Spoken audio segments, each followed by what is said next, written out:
kung bago ka sa channel ko, please like, share, and subscribe. And click yung notification bell para updated ka sa mga bagong videos.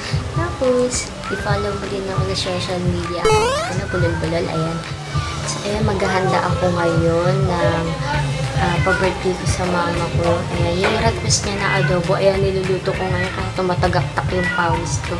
Mahina yung boss ko kasi nga isa-surprise ko siya. Tapos luto ako siya ng konting fried chicken na hiniwalay ko dun sa ginawa kong adobo. Tapos, ano din, gagawa ako ng konting spaghetti. Ayan, ang ingay na kasi pinapaliguan yung pusa namin. Sorry. Tapos, pero hindi ko na ipapakita yung procedure na ginawa ko doon kasi ang pinaka-topic natin dito is yung, yung ice cream cake na nagagawin ko sa mama ko. Wala nga akong mixture dun sa, cream. Basta, on the spot lang to. Kasi nga yung birthday niya, sinasurprise ko siya. Kung quarantine ngayon, ang hirap ngayon gumalaw nga. Kasi nga, yun. Tapos ayaw niya din na kasi ngayon na gumagastos mo na kasi nga ano siya sa mga walang makain ngayon tapos nag-i-enjoy kami ganun. Ayun, papakita ko na sa inyo guys. Happy birthday mama. Ayan guys, ito yung ginagawa kong adobo.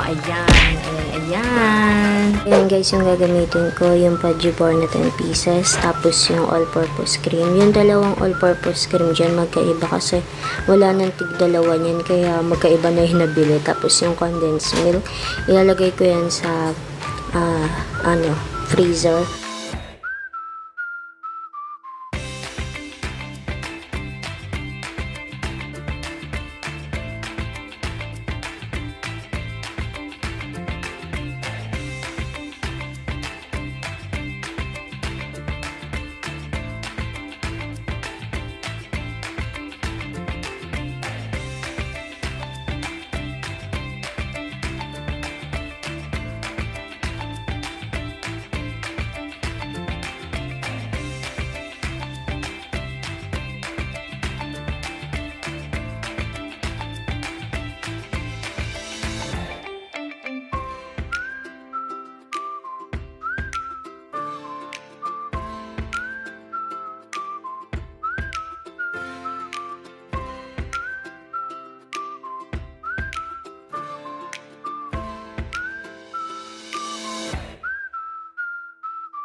Yun, 6 hours na pero yun, ganyan pa rin siya.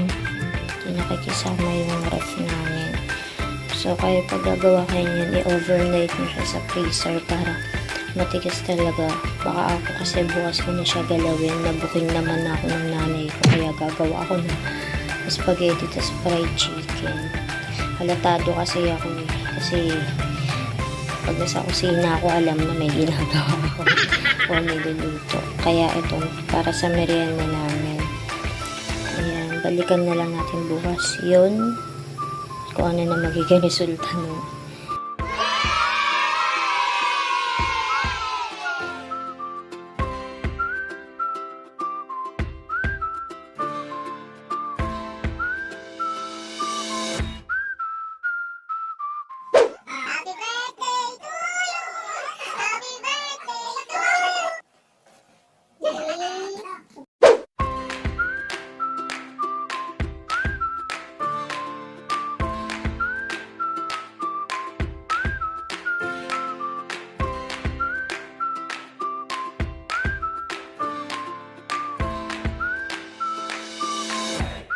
Ayan na guys, sarap-sarap. Ayan, tuwang-tuwa naman yung nanay ko.